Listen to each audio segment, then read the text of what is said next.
homologous series to which compound B belongs to. So let's go to our compound B and see what is happening. It will be easy to see that compound B is an ester because of this functional group that we have here. Compound B is an ester. So the answer to 2.1.1, that compound B is an ester. And then the second question, 2.1.2, we're looking for the IUPAC name of the same compound. So this is how you actually name an ester, ladies and gentlemen. You're going to come here to the structure and you're going to put a line that divides the oxygen with the double bond from the oxygen with the single bond. And then the part of the structure that has the oxygen with the single bond is coming from the alcohol.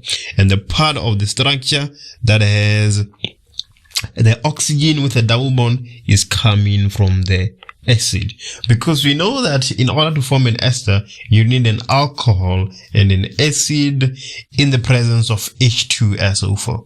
So let's look at our alcohol. Our alcohol that was used in making this ester is methanol.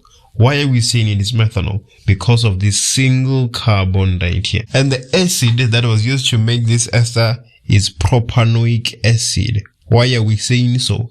These three carbons that we have there. So when we name this ester, the name is going to be methyl propanoid. Methyl propanoid. Right. So this methyl here is coming from the fact that the alcohol that was used is methanol. If the alcohol that was used was butanol, then the name would start by saying butyl. And then the propanoid is coming from the acid that was used, propanoic acid.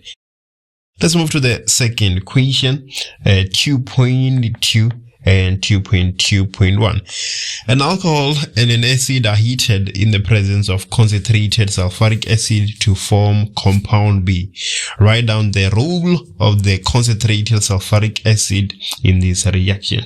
So sulfuric acid in an esterification acts as a catalyst. So the answer to 2.2.1 is catalyst. It acts as a catalyst. It speeds up the reaction. You can also say that. And then the answer to 2.2.2, names of the alcohol and the organic acid used to prepare compound B. So we have already deduced which alcohol was used and which acid was used when we were naming our compound B, right? So now we're just gonna say the alcohol that was used is methanol and the acid that was used is propanoic acid. The acid that was used is propanoic acid. 2.2.3, name of the type of reaction that is taking place. Obviously the name of the reaction that is taking place is esterification. And other books will say condensation, which is also correct. I see that option time after time in memos. That is 2.2. Let's move to 2.3. So in 2.3, from the table above, consider compound C. So let's go to compound C and see what I have. Compound C, we have an acid. This is the functional group of an acid. Ethanoic acid to be specific. Let's go to the questions. 2.3.1.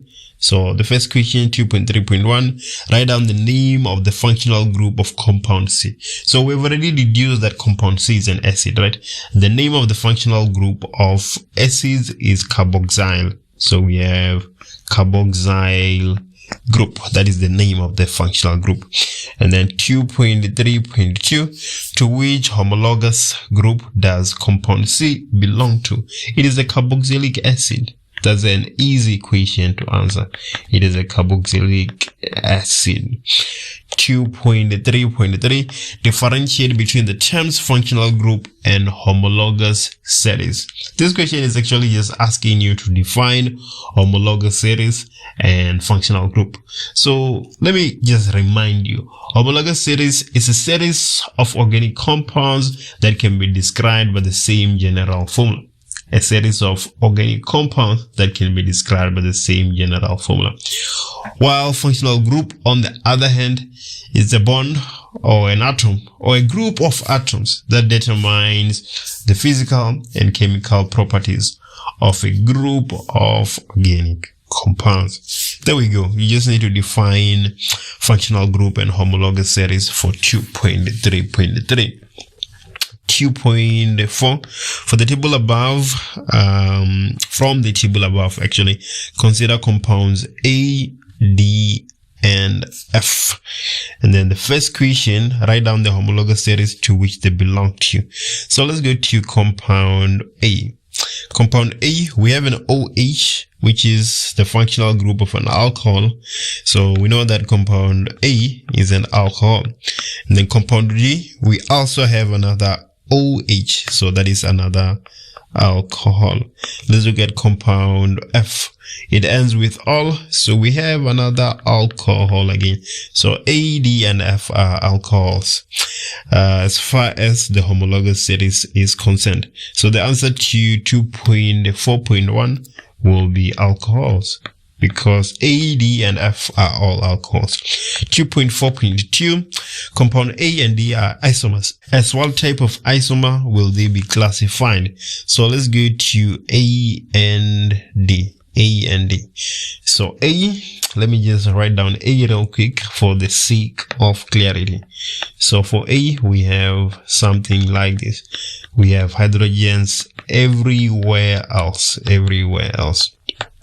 And then let's look at D. So for D, we have condensed structural formula, which we're gonna write in full now. So we have a carbon with 3 hydrogens. We have the second carbon, and then on the second carbon we have 1 hydrogen and an OH, and then the third carbon with 3 hydrogens. So what type of isomers is compound A and D, not B? Excuse me, compound A and D. So compound A, the OH is on the first carbon, and then for compound D, the OH is on the second carbon. So they have the same molecular formula, but just different position of the functional group. So those are called positional isomers. So 2.4.2, the answer here is positional isomers. They will be known or referred to as positional isomers, compound A and D. The third question, 2.4.3, we asked to draw the structure of compound F. Let's go ahead and look at compound F. So for compound F, 2-methyl propane 2-ol. So let's start with the prop. So as soon as we see prop, we know that we need 3 carbons. So we have 1, 2, 3, and then 2-ol. This 2-ol tells us that the OH is on the second carbon. So let's have that OH right here. And then this 2-methyl, we have a branch on the second carbon. So we're gonna have 1 carbon there, and then now we just left out with the hydrogens, and we have the structural formula of compound F just like that. Let's go ahead and move to 2.5. So 2.5, we're interested in compound G and compound E. 2.5.1, we're supposed to name compound G. Let's go to compound G. So compound G, the first thing that we must look for is the longest carbon chain. It is easy to see that this will indeed be our longest carbon chain. Let's count that. 1, 2, 3, 4, 5, 6. That is hex. And then as soon as I see Br, I know that it is a haloalkane, right? So it will be hexane. Now I'm just left with the branches. Where do I start numbering? If you start numbering from the left, on the second carbon, you have Br, you have bromo. And then if you start numbering from the right, on the second carbon, you have methyl, you have dimethyl, right? So the question now is, what takes preference between a branch and a halogen? Well, according to the exam guideline, nothing takes preference between the halogen and the branch. You just have to start numbering from the side that will lead to the smallest number. What do I mean by that? If we start numbering from the left, then we're going to have 2 for bromo, right? And then this is 2, 3, 4, 5. And then we're going to have 5, 5 for that dimethyl. And then these numbers will give us 12. If we start numbering from the right, we're going to have 2.2 for the dimethyl, right? And then we're going to have 5 for the bromo. So this is 2 plus 5, which is equals to 9. If we start numbering from the right, we have the smallest number, and that's what we need to do. Nothing is going to take preference between the halogen and the branch. So we're going to have 5 bromo. We're going to have 5 bromo dash 2.2 dash dimethyl hexane. 2.2 dash dimethyl hexane. And that is the name of our compound G. The last question, structural formula of compound E. Let's go ahead and look at compound E. So compound E, we have 2.4 dimethyl pent 1-ene. So pent 5 carbons, 1, 2, 3, 4, 5. And then we have a double bond on the first carbon. We can tell from this pent 1-ene. So there we go. We have a double bond. And then on the second carbon, we have a branch with 1 carbon. And then on the fourth carbon, we also have another branch with 1 carbon. So now we're essentially done. We just left with filling out the hydrogens. So let's go ahead and do that. Yeah. So 1, 2, 3. We still need another hydrogen. And then 1, 2, 3. It's a painful exercise, but yeah, we have to do what we have to do.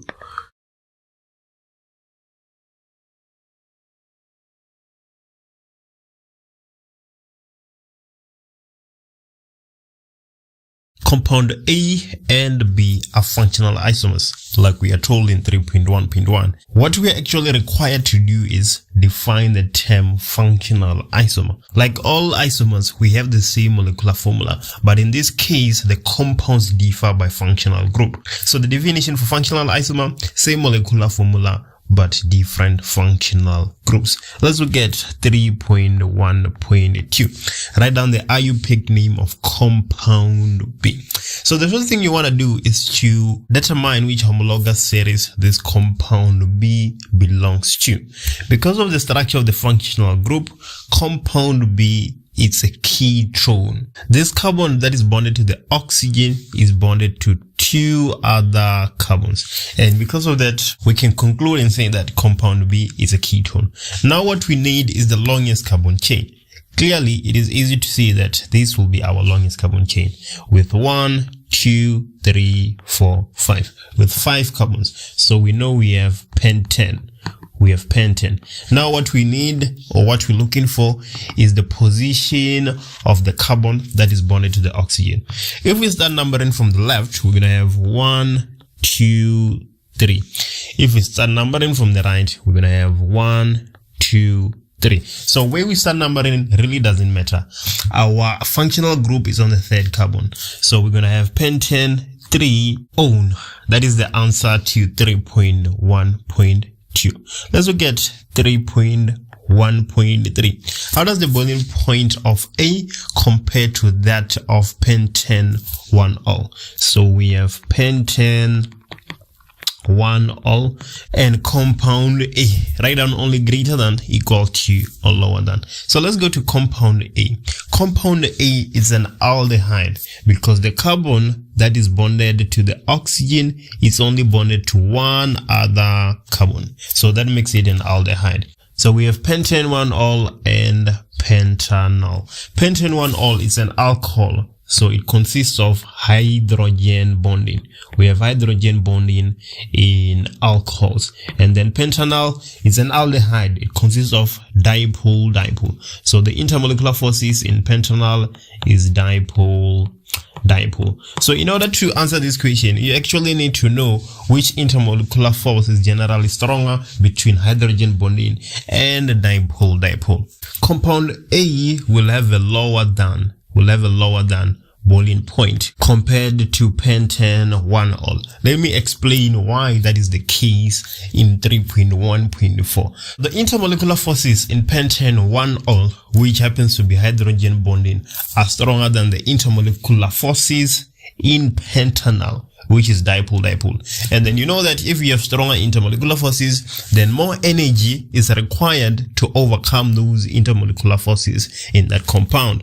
And then as a consequence, the alcohol or pent1-ol will have a higher boiling point. That is the answer to 3.1.4. Let's look at 3.1.5. How will the vapor pressure of compound B compare to that of pentane 1-ol? That is only higher than, lower than, or equal to. Explain the answer fully. So compound B, like we've already deduced, is a ketone. And which intermolecular forces do we find in ketones? We have dipole forces. And then again in pentane 1-ol we have hydrogen bonding. In pentane 1-ol we have hydrogen bonding. So that will lead to ketone having a higher than vapor pressure compared to pentane 1-ol. Higher than vapor pressure. So what you have to understand is that the weaker the intermolecular forces, then the higher the vapor pressure. So between compound B, our ketone, and pentane 1-ol has stronger intermolecular forces. So it will require more energy to overcome the intermolecular forces. And then as a consequence, it is going to have a lower vapor pressure. It is going to have a lower vapor pressure compared to ketone. Ketone will actually have a higher vapor pressure. So what you need to memorize, or what you need to know, is that the stronger the intermolecular forces, the higher the boiling point, the higher the melting point, but the lower the vapor pressure. You need to know that. 3.2.1. Let's define the term boiling point. That is not the temperature at which liquid turns to gas. Please, we no longer use that definition at this level. It is actually the temperature at which the vapor pressure equals the atmospheric pressure. The temperature at which the vapor pressure equals the atmospheric pressure. That is boiling point. 3.2.2. Run down the independent variable for this investigation. Let's take a look at what is happening in this question. Let us use compound C to E to investigate one factor which influences the boiling points of organic compounds. What I'm realizing real quick is that in compound C we have 1, 2, 3, 4. We have 4 carbons, right? And then in compound D, we have 1, 2, 3, 4, 5. We have 5 carbons in compound D. And then in compound E, we have 1, 2, 3, 4, 5, 6. We have 6 carbons in compound E. So it seems like our independent variable here, what we are changing is actually the chain length. We can see that from the number of carbons we have in the compounds. So the answer to 3.2.2 would be chain length, or the molecular mass, because as the chain length increases, then the molecular mass is also going to increase. So that is the independent variable. And 3.2.3, write down the type of van der Waals force that occurs between these organic compounds. So these organic compounds are all alkenes, right? Well, you can draw compound C fairly quick by saying C, 1, 2, 3 hydrogens, and then another carbon with 2 hydrogens, another carbon with 2 hydrogens, and the last carbon with 3 hydrogens. The same thing with compound D and E, they're all alkenes. So the force that is occurring in compound C, D, and E is actually London force. That is London force, or induced dipole forces. Well, let's look at 3.2.4. Write down the conclusion that can be drawn about the boiling point of straight chain alkenes. So let's look at our diagram. We can see fully well that as the number of carbon is increasing, our boiling point is increasing from -1 to 36.1 and lastly to 69. So we can conclude and say that as the chain length increases, the boiling point increases. If you had said molecular mass in 3.2.2, you would say that as the molecular mass increases, the boiling point increases. How can we boil down these complex concepts to a few bullet points? Well, if a reaction starts with an alkene and you get whatever product you're going to get, then that reaction is an addition reaction. If a reaction starts with whatsoever it is starting with and it ends up with an alkene, then that reaction is an elimination reaction. And if our first condition is not met and our second condition is not met, then that reaction is a substitution reaction. What am I even saying? Let me show you what I'm talking about by answering this question. Let's look at 4.1. Consider reaction A and write down the type of reaction that takes place. So reaction A is right here. So let me go through my conditions and see which one is met. Do we start with an alkene? No, we don't. We start with a secondary alcohol. Do we end up with an alkene? Yes, we do. We have propene as our product, right? So we know fully well that from that only, our reaction is an elimination reaction. Our second condition is met. So the answer to 4.1 is elimination. It's elimination. Just because we know that if a reaction ends with an alkene, it's elimination. If it starts with alkene, it's addition. And then if none of that is correct, then it is a substitution reaction. Let's do 4.2 and 4.2.1. Reaction B represents a hydration reaction. Let's look at B. At B, we're starting with propene and we end up with a secondary alcohol. And then we are told that that reaction is a hydration reaction. Right. And then now what we are asked to do is to define hydration reaction. It is the addition of water to a compound. That's it. That's the definition. It's the addition of water to a compound. That's what we mean when you talk about a hydration reaction. We add in H2O to a compound. And the follow-up question, 4.2.2, write down the name or formula of the catalyst used for this reaction. So a catalyst you can use for a hydration reaction is H2SO4. So we can use sulfuric acid as a catalyst for a hydration reaction. Let's look at 4.3 and 4.3.1. During reaction C, a specific rule is followed to determine the major product when HBr is added. Let's look at reaction C. So for reaction C, we are starting with propene and we end up with 2-bromopropene. So let's go back to our conditions. Do we start with an alkene? Yes, we do. So we know that reaction C is supposed to be an addition reaction. Well, the answer to 4.3.1 was actually very difficult to find. But if you visit the CAPS document and other relevant resources, you will find out that for hydrohalogenation, our addition reaction in this case, we need no water because alkenes cannot react with pure water. And then apart from needing no water, we need a concentrated strong acid. So we need a concentrated strong acid for this reaction that we have in 4.3.1. It is an addition reaction, namely hydrohalogenation. We add in a hydrogen and a halogen.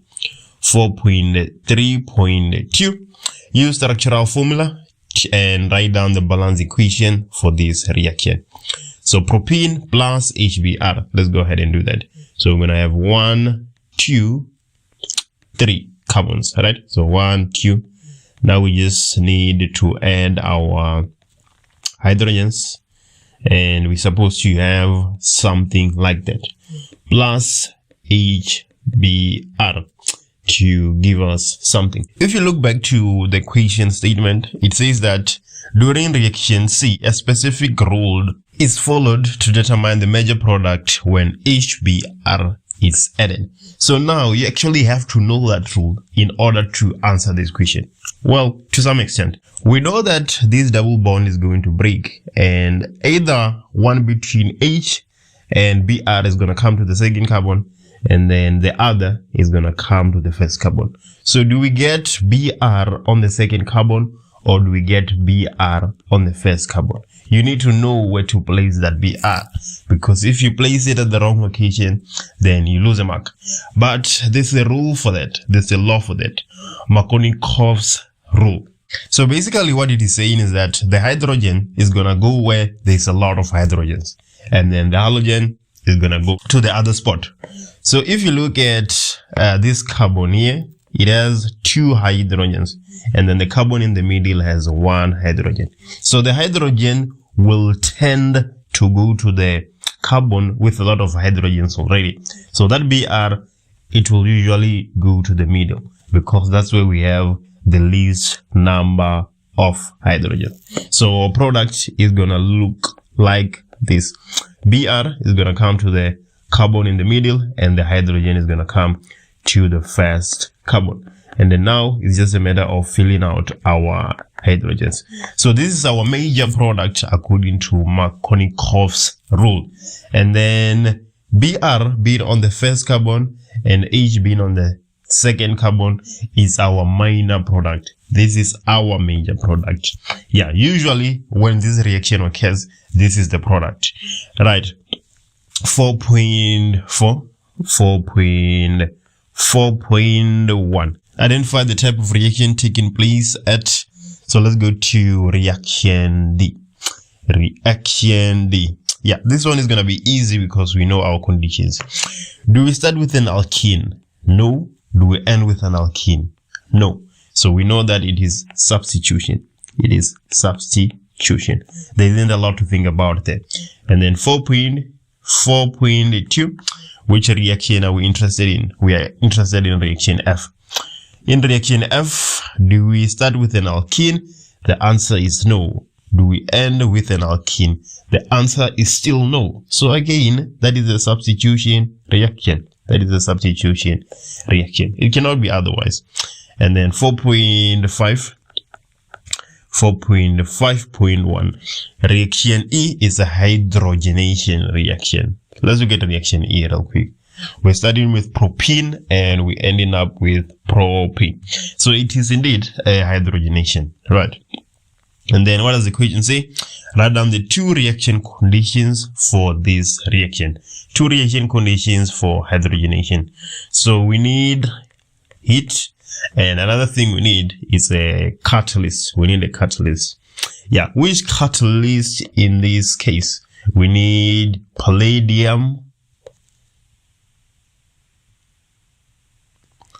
platinum, nickel, and so on. Right. And then 4.5.2. Name one use of hydrogenation in the food industry. Well, I will leave that one to you.